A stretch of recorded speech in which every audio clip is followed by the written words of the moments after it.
Assalamualaikum warahmatullahi wabarakatuh. Salam sejahtera bagi kita semua. Shalom, Om Swastiastu, Namo Buddhaya, salam kebajikan. Halo semua, perkenalkan, saya Metti Antonio Herianto, dokter muda stasa radiologi Fakultas Kedokteran Universitas Brawijaya, dengan dosen pembimbing Profesor Dr. Yuni Yuniwati, Magister Kesehatan Spesialis Radiologi Konsultan. Pada kesempatan kali ini, saya akan menjelaskan mengenai radiografi posisi nasal view. Nah, pertama-tama kita akan mulai dengan anatomi hidung ya.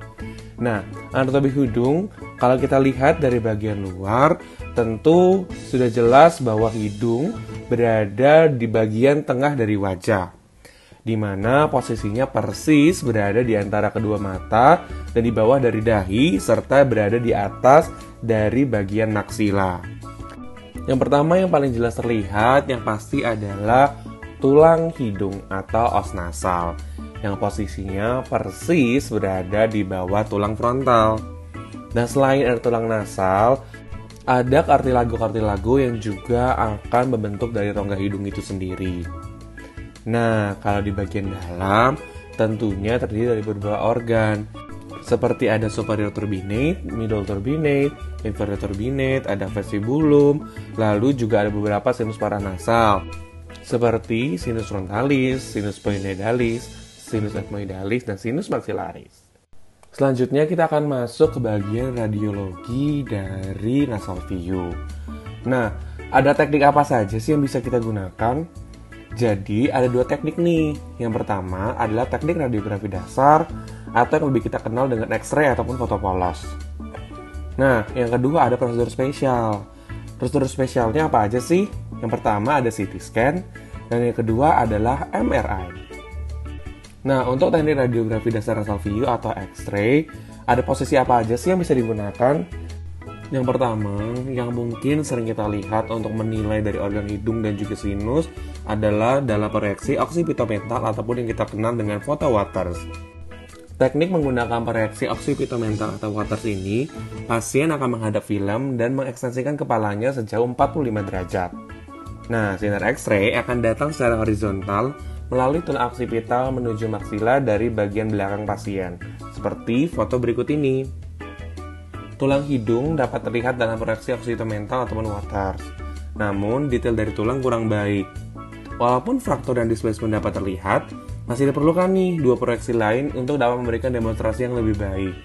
Yang pertama, ada proyeksi lateral. Proyeksi lateral ini merupakan proyeksi yang paling sering digunakan, di mana pasien akan duduk sejajar dengan film. Dan sinar X-ray akan datang dari sisi lateral pasien dan berpusat melalui antrum. Yang kedua adalah proyeksi supero-inferior ataupun oklusal, di mana pasien akan duduk dan film oklusal ditempatkan memanjang di antara gigi, sehingga 2/3 dari film akan menonjol ke depan. Sinar X-ray akan diarahkan sepanjang bidang vertikal dahi, dan tabung akan dipusatkan di garis tengah melalui hidung. Selanjutnya, kita akan membahas contoh-contoh interpretasi dari hasil X-ray. Nah, tapi gimana sih cara menginterpretasikan hasil X-ray dari foto tulang hidung? Prinsipnya sama dengan menginterpretasikan hasil dari tulang panjang dengan menggunakan metode ABCS. A. Alignment, B. Bone, C. Celah sendi, dan S. Soft tissue. Yang pertama, ada foto normal dari os nasal dengan posisi lateral. Bisa kita lihat pada gambar bahwa tidak ditemukan adanya garis fraktur dan juga kelainan lain. Oleh karena itu, interpretasinya A. Alignment, tidak tampak disalignment pada aksis os nasal. B. Bone, tidak tampak fraktur komplit linier pada os nasal, tidak terdapat lesi osteolitik dan osteoblastik. C. Celah sendi, tidak terdapat celah sendi. S. Soft tissue, normal. Selanjutnya, pada foto kedua, kita akan membahas mengenai fraktur dari os nasal dengan posisi lateral. Bisa kita lihat pada gambar bahwa terdapat garis fraktur pada tulang hidung. Dan juga kita perhatikan pada bagian soft tissue, terdapat ada pembengkakan atau yang kita kenal dengan swelling. Oleh karena itu, interpretasinya adalah A. Alignment, tampak disalignment pada aksis os nasal. B. Bone, tampak fraktur komplit linier pada os nasal. C. Celah sendi, tidak terdapat celah sendi. S. Soft tissue, tampak swelling pada soft tissue region nasal. Foto ketiga, kita akan membahas mengenai fraktur dari tulang hidung melalui foto Waters. Nah, yang membedakan dari foto lateral dan foto Waters, kita lihat bahwa pada foto Waters, garis fraktur tidak akan terlihat dengan jelas. Namun, kita bisa membedakan nih, tulang bagian mana yang mengalami fraktur. Apakah itu os nasal kanan ataupun os nasal kiri. Pada kasus ini, dapat kita lihat terdapat garis fraktur pada os nasal sebelah kiri. Oleh karena itu, interpretasinya adalah A. Alignment, tampak disalignment pada aksis os nasal kiri. B. Bone, tampak fraktur komplit linier pada os nasal kiri. C. Celah sendi, tidak terdapat celah sendi. S. Soft tissue, sulit dievaluasi.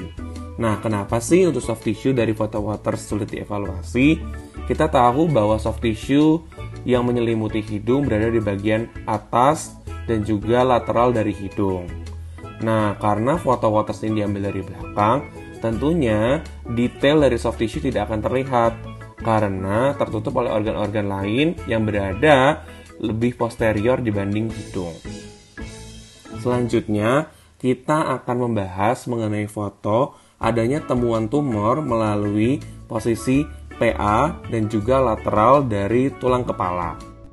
Pada foto X-ray ini, kita bisa melihat adanya gambaran opasitas yang menutupi bagian hidung, mata, dahi, dan juga kita bisa melihat adanya gambaran destruksi dari tulang-tulang pada hidung. Oleh karena itu, interpretasinya adalah A. Alignment, tidak ada. B. Bone, tampak lesi osteolitik ekspansil dengan destruksi os nasal. C. Celah sendi, tidak terdapat celah sendi. Dan S. Soft tissue, tampak massa soft tissue pada region nasal hingga frontalis kanan kiri, orbitalis kanan, dan facialis kanan. Untuk interpretasi adanya massa akan dituliskan pada bagian soft tissue ya. Selanjutnya, setelah kita membahas mengenai foto polos, kita akan memasuki ke bagian pemeriksaan spesial. Seperti yang sudah dijelaskan sebelumnya, bahwa pemeriksaan awal untuk mengevaluasi adanya fraktur ataupun massa pada bagian hidung adalah menggunakan foto polos. Jika pada foto polos ditemukan ada gambaran seperti gambaran alergi ataupun inflamasi, dan setelah disesuaikan dengan manifestasi klinis hasilnya konsisten, maka tidak diperlukan adanya pemeriksaan lanjutan. Namun, jika dari hasil foto polos ditemukan adanya lesi yang meluas, ada destruksi ataupun massa, dan ada manifestasi klinis seperti mengindikasikan keganasan seperti nyeri, parestesia, epitaksis, dan pembengkakan pada wajah, serta keikutsertaan dari orbita, maka pemeriksaan lanjutan seperti CT ataupun MRI diindikasikan. Yang pertama ada foto CT scan kepala. Perhatikan panah merah bahwa terdapat garis fraktur pada tulang hidung atau os nasal sisi kanan. Dengan tipe fraktur adalah fraktur kominutif. Dan kita juga bisa perhatikan bahwa terdapat adanya swelling pada soft tissue dari region nasal. Yang kedua, ada foto CT scan dan MRI, di mana pada foto ini ditemukan adanya massa. Bisa kita lihat secara jelas pada bagian CT scan, pada bagian A dan B, terdapat soft tissue yang mendesak bagian lain di bagian rongga kepala. Dan dengan gambaran seperti ini, menunjukkan berupa gambaran massa. Pada hasil foto MRI, bisa kita lihat dengan sangat jelas bahwa adanya massa solid pada region nasal yang meluas ke kavum orbita kiri, sinus ethmoidalis kanan dan kiri, sinus frontalis, disertai destruksi dari tulang hidung, serta selula ethmoidalis kanan dan kiri. Nah, gimana nih? Sampai sini kita sudah bisa melihat bagaimana sih garis fraktur, bagaimana sih massa yang ada pada bagian hidung dengan beberapa proyeksi dan juga beberapa media, mulai dari CT, MRI, dan juga foto polos. Nah, Tak lupa kalau kita bicara tentang CT scan dan juga foto polos, pasti sering berhubungan dengan media kontras. Nah, media kontras ini digunakan untuk membedakan antara jaringan normal dan juga yang abnormal. Dengan memanfaatkan kontras, kita dapat membedakan nih, mana yang tumor, mana yang jaringan normal, atau inflamasi yang juga berdekatan. Ada nih beberapa indikasi dari kontras yang dimasukkan secara IV. Yang pertama adalah pasien dengan tumor vaskular seperti angiofibroma. Yang kedua adalah pasien dengan kecurigaan tumor yang menyebar ke fossa kranial anterior ataupun medial, yaitu bila blood-brain barrier terlibat. Yang ketiga, pasien dengan infeksi sinus di mana abses tumbuh di antara fossa anterior atau rongga mata dan bila ada keterkaitan dengan selulitis rongga mata. Dan yang keempat adalah pasien dengan malformasi vaskuler. Dengan ini kita bisa mengindikasikan untuk dilakukan CT angiografi. Berikut adalah akhir dari penjelasan radiografi nasal view. Semoga video pembelajaran ini dapat bermanfaat bagi kita semua.